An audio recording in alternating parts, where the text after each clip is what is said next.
if you say the following UFC takes that I'm going to talk about in this video, I want to smack you so hard. Like, you know that kind of smack where, like, someone smacks you and you're holding your face like, hey, man, why'd you do that for, dude? Like, bro, why me, man? These are the kind of, like, these takes piss me off, dude. Like, every time someone, like, has a take that is this or, like, has something to do with any of these ones, I literally can't stand them. And I'm not even a hothead, bro. Like, my chat probably would tell you, oh, man, can you get mad too easy at some things? But, bro, some things are worth getting mad at. And there's probably more takes of these that I didn't even mention. But these are just the big ones and the important ones that recently been getting me mad or just overall get me pissed off every time I hear someone use it. So let's get into the video, bro. Starting off with this take. This is like a very specific take. Merab dominated Umar, bro. Oh my god, this one gets me annoyed, you know, because like I know all of it's fueled with hate. It has nothing to do with actually like they believe it. They don't believe it. There's not a human being on the earth that believes Merab dominated him from start to finish. But they're gonna gaslight they're gonna gaslight themselves and be like, come on, dude, you know Merab destroyed him. You know he's one-sided. Dude, I'm cowabunga, dude. I'm trying to catch some waves, dude. You know, cowabunga, radical, dude. Rock on with me. Like, nod your head with me. I'm surfing waves. Those are the only people who might say it and be like dead ass. Like those surfers who like a little bit mentally disabled, maybe. I actually think everyone who says it is mentally ill. So like you're gonna be in my comment section saying it. I know you're mentally ill, so I don't want to like hurt you too bad. Like I don't want to physically assault you with my big hands and smack the crap out you. I'd rather just like, you know, maybe take you a little bit psychiatrist, you know, a little bit help, you know, because these guys are dumb. Umar cleared rounds for the first two rounds. Rounds 1 and 2, clearly Umar. And rounds 4 and 5 was Merab. Now, round 3, Umar did outstrike and outwrestle Merab. But I'm not surprised that a lot of people gave Merab that round. If you watch it like frame by frame, if you just go back and watch the fight, everyone's going to say Umar won. I know that, and you would too if you go watch it back. But most people aren't going to watch it back. Or if they do watch it back, they're going to play to the crowd more than anything. And I don't think it's a robbery. I'm never going to say this fight's a robbery because that's stupid. It's going to make it, like, I would hate it myself if I was like, oh, this is a robbery. I do understand the round 3 was close, and I do understand that, like, playing to the crowd is very smart, especially, like, when the arena's going crazy because you just flip someone over, had no control time, but you flip them over, and you put your hands up, oh, they're cheering. I get it. Like, I'm not an idiot. So that's why I don't say this is a robbery, because I think Merab played it smart with the showboating, and I think it was a smart strategy that maybe Umar could have implemented. This is me being dead serious. Like, that was just really good work. But Merab Dvalishvili. And then what people forget about round 5, and this also leads to the next take, like Umar has no gas tank. Umar gassed out. I know no one rewatched this fight, dude. I could tell who actually watched this fight back and who didn't. Umar was such a one-sided 5th round, and then 40 seconds left.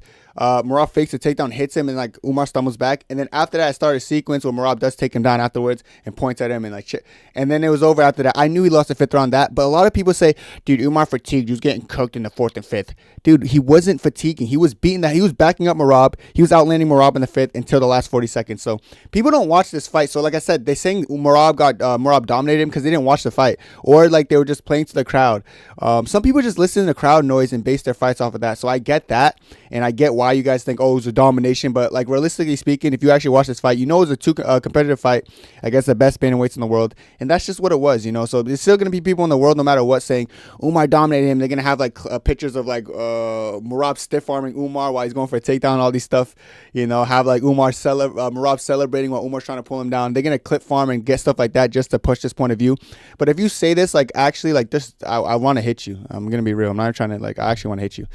But that's besides the point, you know. I'm not even gonna get mad this video. This because I'm trying to tell you guys what gets me mad, but I don't actually want to get mad during the video. But people who have these take, bro, I just don't trust them as human beings. They're probably ugly in real life, so you know, no hairline, little bit short people, maybe 5'4" at most. So I don't take them too seriously. They're all midget goblins. All right, and I love Merab, by the way. But the people saying this are idiots. All right, moving on to my next point of view. This one is annoying to me as well. Buckley was never good. We're seeing this a lot more now, right? I remember before the fight, Buckley's takedown defense is too good for Usman, man. Look what he was stuffing all the takedowns from Bilal Muhammad. Not Bilal Muhammad. He was stuffing all the takedowns from Colby Covington. He's going to destroy Usman when he tries to take him down. It's going to be too good. And you know what I remember? I remember posting something on my Twitter. It didn't go viral, but it had like a couple 100K views or something. And I was like, Buckley's going to be in trouble. And I showed in the clip, Colby Covington. I'm actually going to show you guys a clip. Colby Covington takes him down.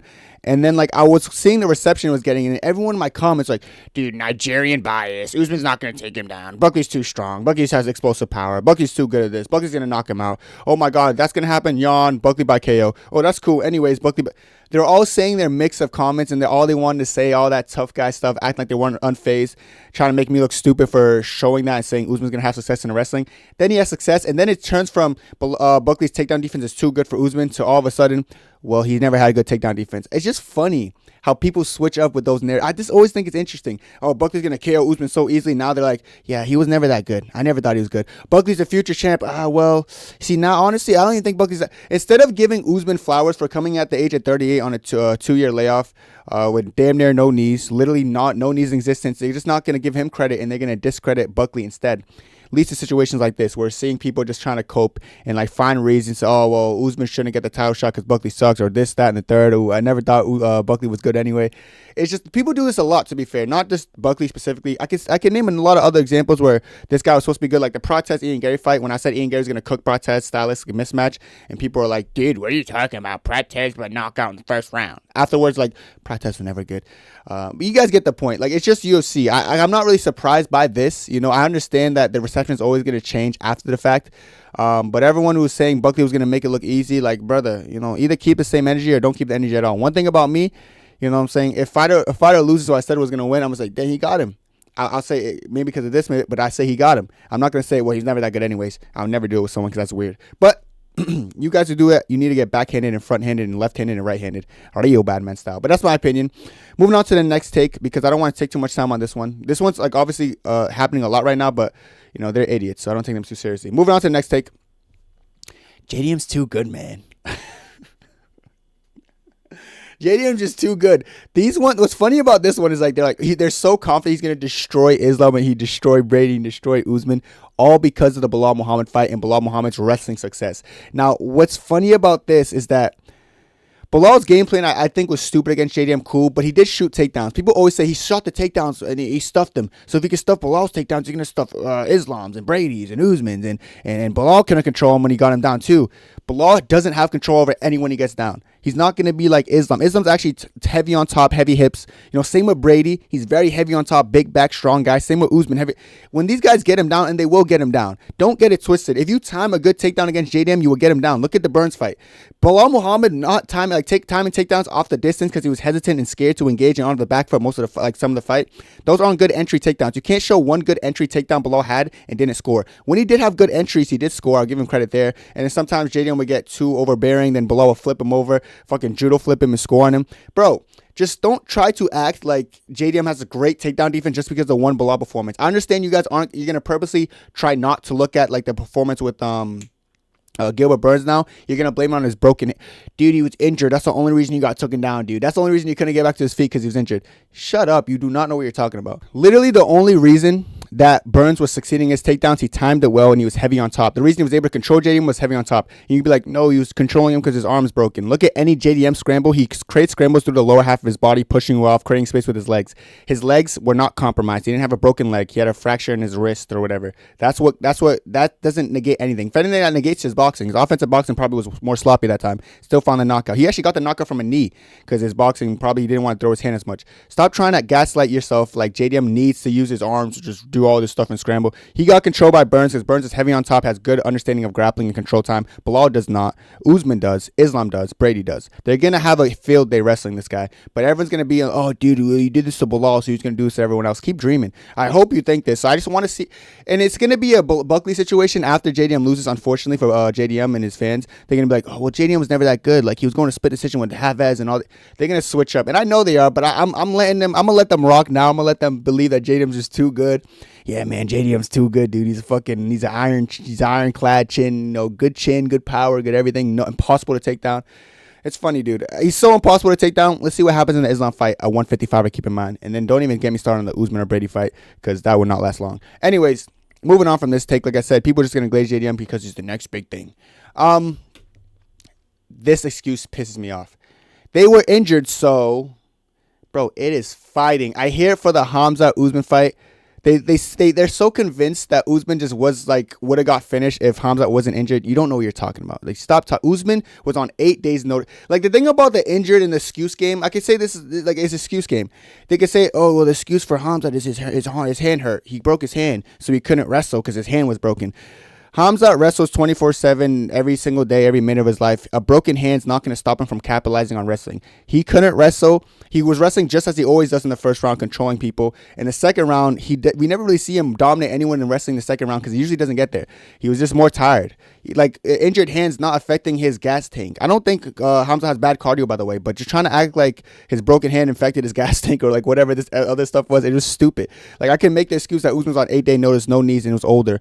And coming off the couch, spent more time on the plane than he did on the actual octagon time and training time, but I'm not going to do that because it's stupid. The excuse game can usually go both ways, so I just think it's dumb. So everyone's saying, dude, Hamza almost only lost the last 2 rounds or was close because his hand hurt. Shut up. And then the JDM, and I love Hamza, by the way. People should know this, but it's just annoying hearing that. And then the JDM, dude, the only reason Burns did this was because his arm hurt. Shut up. And then the Shavkat, I love Shavkat, one of my favorite fighters, but I hate the excuses. Dude, the only reason the Wonder Boy fight was so close, like not close, but like so like hard for him to take him down. It's because Shavkat never had good wrestling. The Wonder Boy fight wasn't because he couldn't take down Wonder Boy because his hand hurt or whatever, he was sick or injured. It was because he doesn't have great offensive wrestling. And then the Ian Gary fight, they want to say the same thing. I think he was injured there too. He's always going to be injured, okay? Shavkat's always injured. I'm pretty sure every single Shavkat performance, for the most part, he's injured. Oh, Shavkat injured this, Shavkat injured that. Shavkat's never healthy. So at the end of the day, if someone's never healthy, you're going to always have an excuse for them. And I also look at the same thing with someone like Hamza, who I feel like health-wise, he's not always the most healthy. So people could use the same excuse for there. Just stop using the excuse at all. It's fighting, bro. Injuries happen, sicknesses happen. I could guarantee on like 99% of the time, no fighter is going in like a fight 100%. So like stop this injured excuse. It just pisses me off. Like it gets me angry. I don't know why. It's like everyone goes to it. It's like the go-to. Shut up, dude. It's like stop going to that every single time. It gets corny after a while and it gets annoying. And I hate when they do it for my favorite fighters too because it just gets me more mad. Because, like, bro, stop making my fighter look soft. If anything, I'll be like, okay, injury. It doesn't matter if it's an injury. Like, we'll be back or injury what. Even I'm a huge guy on Umar, but I never use the Umar had a broken hand excuse to defend Umar for losing. Because at the end of the day, I guarantee Merab did come in injured, It's just stupid excuse. Stop doing it. And stop doing it to my favorite fighters. Do it to a fighter like I hate so I can laugh at you. Don't do it at Hamza and Shavkat and all these other guys. It gets me mad. All right, moving on from this point because this was a significant point. But this point's also significant. They're in their prime because it didn't look bad. They use it all the time for Izzy.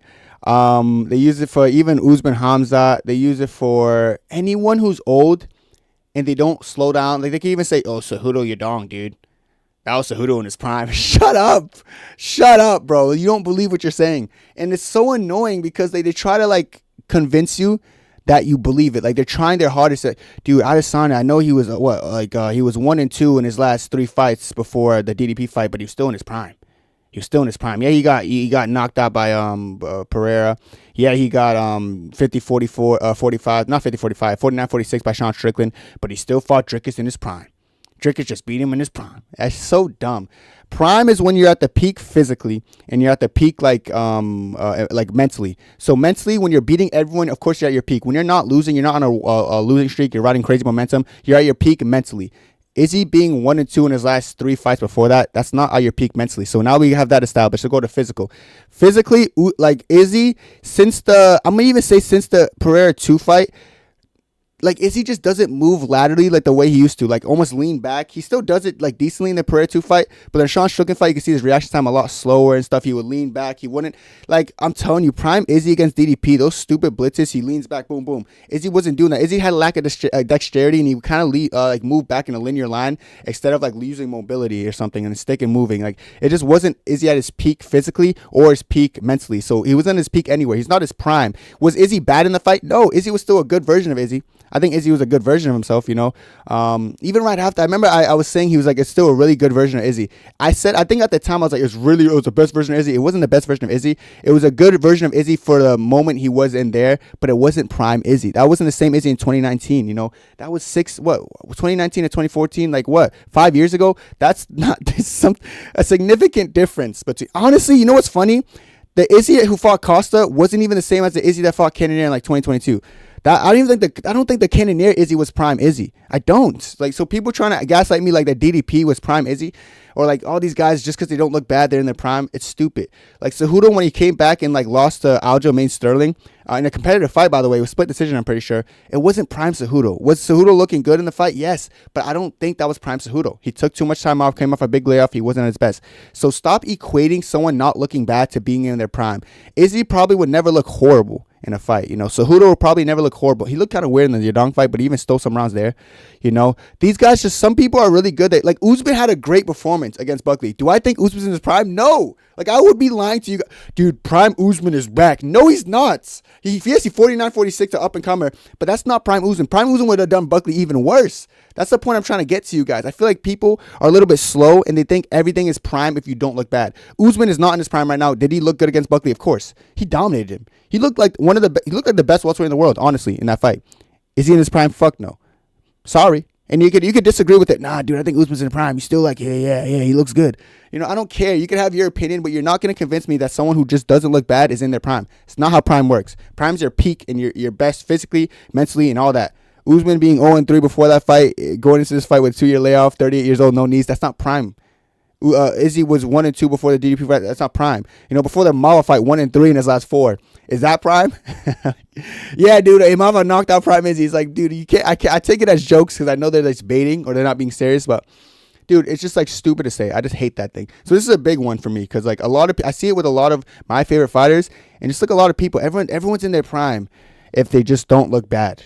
You guys gotta realize some fighters will just never have the Tony Ferguson drop off and look like have a digress in like a significant digress like that. Other people will still look good but not be at their peak. Easy point to like prove. Does Aldo look good in some of his fights? Like the Jonathan Martinez fight, he looked pretty good.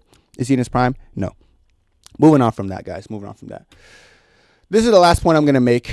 This is like just people who treat Dagestanis different. Like they hold Dagestanis at like a higher frequency. Like the Hughes Nurmagomedov, that was a robbery, the PFL fight. It was a robbery, dude. It wasn't. It was a pretty clear win for Paul Hughes. Bro, I said Paul Hughes. It was a pretty clear win for Hughes Nurmagomedov. But since Paul Hughes struggled and slowed down, they say, oh my God, robbery. Volk beat Islam. Same, like, what? It was 4-1 Islam, but since, like, oh, dude, but it's Volk and the crowd reaction, Kenny, and he's Dagestani, he looked human. Like, I don't like people treating Dagestanis like they're superhuman, you know? Like, they're not. They're human beings at the end of the day. Stop treating them weird. So if someone has, like, a competitive fight or makes the fight look interesting, you just say it's a robbery. Volk didn't even come close to beating Islam. I'll be real. Like it was 4-1, in my opinion. Like, the only round he got was the last round. Other than that, give up, dude. Stop it. Like, it was a clear 4-1 Islam. Maybe 3-2 at worst if you're blind. But anyone saying Volk won, I'm like, dude, are they even real human beings? Are they AI generated? Like, brother, who is this Grok? Is this Grok from Twitter or something? I don't know these AI generated people saying that. Dude, Umar got 5-0'd by Merab. Shut up. I can't, man. It's just so fake. It's like you know, they don't really believe what they're saying, but they're pushing an agenda. Cringe. Dustin Islam was so close, dude. I think Islam needed that finish in the 5th. You guys get my point. These takes specifically, I think I don't want to say they're not serious. Of course, people are being dead serious, but like they're just idiots, so I don't really take them too seriously. But it's like, dude, what are you doing? What are you saying? What are you even speaking about? Yeah, all these fights are way close. Habib put them at a way too high of a standard. You know, if it's Habib's fault for going in there and like looking like non-human, kind of looking perfect every fight to lead to situations like this. So if they don't look like perfect like Habib, they get judged very harshly. But you know, it's never gonna change because, to be fair, Dagestanis are really good, so people want to prey on their downfall. So any single type of adversity, they'll capitalize on it. Like to this day, they're still saying Moicano dropped Islam when the punches didn't. Dude, Moicano dropped Islam, bro. Real bad man style. Moicano's so good, bro. He's the best, you know. So I get like they have to do it because they just don't like Dagestanis, but it's just getting overbearing and like annoying. I'll smack you if you say that to my face. But these are hot takes for me that just drive me up a wall, man. I really just felt like I had to make this video to release some stress a little bit, brother. But that's it for me. Hope you guys enjoyed. And God bless. 2, 3, 4.